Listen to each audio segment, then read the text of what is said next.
Welcome back to another episode with LZ Reptiles. This is our DIY Terrariums 2.0, where we're using new materials and new ways of attaching backgrounds. Just another version or another way to make your own terrarium for your geckos.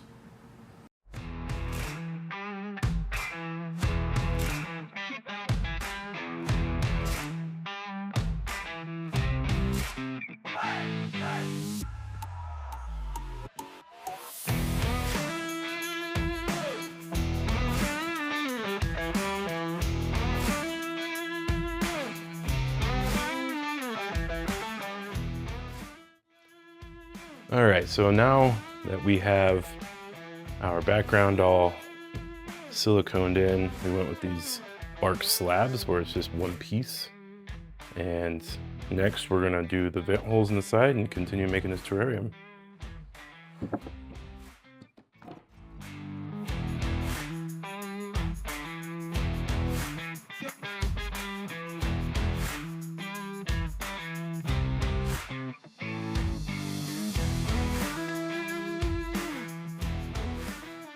All right, now that we got vent holes on both sides, we'll go to the next step and put substrate, and then we'll put the grate on top of that. Before we started with this, when this was drying, I got some top grates. Our new setup in our terrarium room, we have long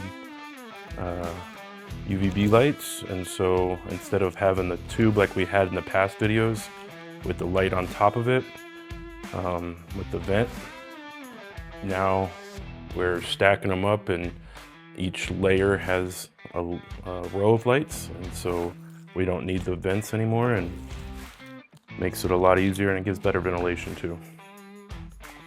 So as we grow in this and learn, we adapt and find new and better ways. And so these will just go on top.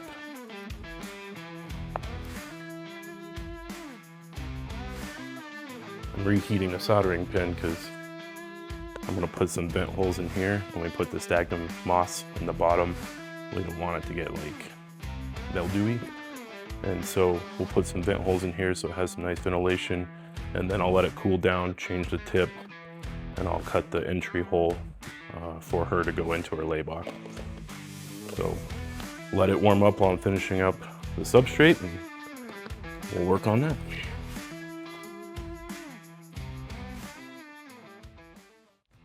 All right, we got the substrate in there, got a few inches in there.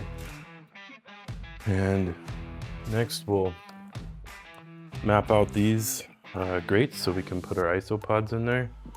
And from there, now that we have the soldering pin reheated, we're gonna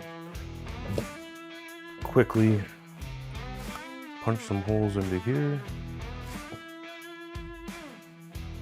This gets up to 350 degrees. I'm gonna let it cool down until I put the knife tip on.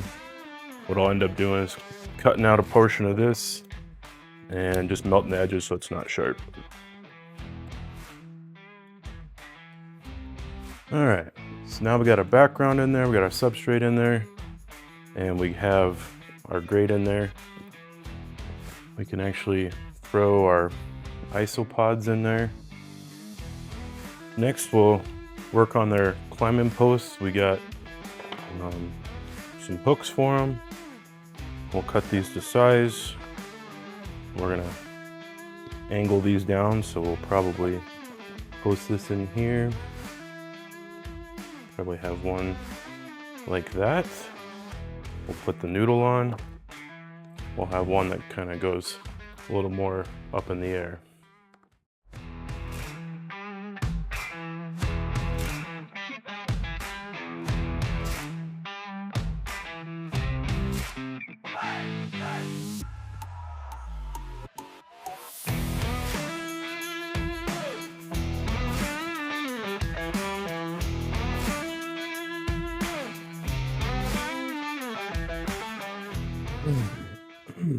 Now we got the entry hole, got the vent holes,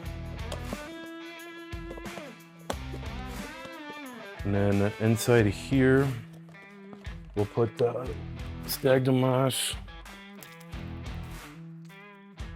So now we got a good amount that they can bury their clutch of eggs inside of here.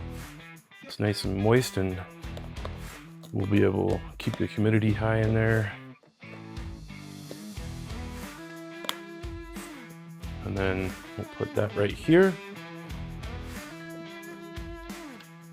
And then Desiree, that you've seen in other videos, she's our 3D creation designer and mastermind, really. She created this rock, and it has a hole, and we could put greenage right inside of the hole on top of the rock, and we can create coverage anywhere we want to in here. And it can literally go anywhere, and it stands on its own, doesn't tip over. And we'll add a few more into here, and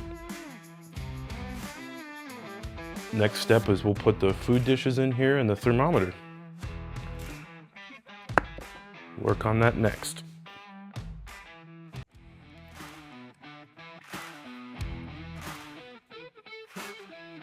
All right, so other 3D creations that we've created, as you've seen in other videos, our food dish, LZ Reptiles. It's magnetized, works really well.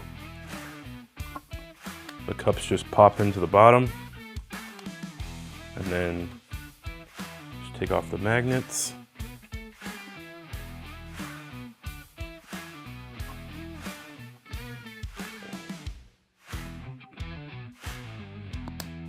It stays right there. And the other is a thermometer. So the thermometer just fits right inside the case, and it's got magnets that go onto there. And so you can always, the way ours work is they have to go in on this side, because ours stack in like this, so you can read the temperature and the humidity without even doing anything else. And then we'll create the holes for the hydration system. So with the new rack that we have, we're gonna have 4 terrariums on it, and I have it hooked onto one hydration system. So the hydration system will be off of one container, and it'll go to all 4, and it'll do a spray cycle of 5 to 10 seconds every 5 to 6 hours, and it's customizable. So we'll add these in here, but this is lots more. We have more greenage. We have this chain that we bought that will hook onto both sides that she can climb on. It's nice and thick and sturdy, and it'll provide good coverage and good security. We'll add this in here, and then it's all good to go. So we got the background, we got the substrate, we got the isopods in here, we got our new 3D creation with our greenage, we got our food dish, we got our thermometer, we got the lay bin. So now it's time to put Calypso into our new home.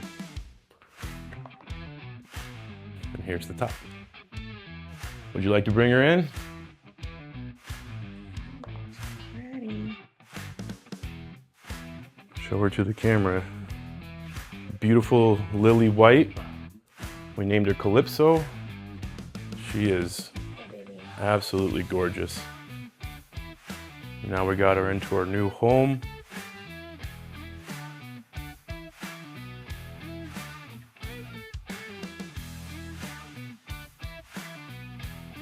And then in about pretty soon, you'll have a video you'll see where we're talking about the 4 different pairings we'll have for 2026 for the breeding cycle. For our expo, they'll be coming in 2027. So stay tuned for that video. Thanks for watching.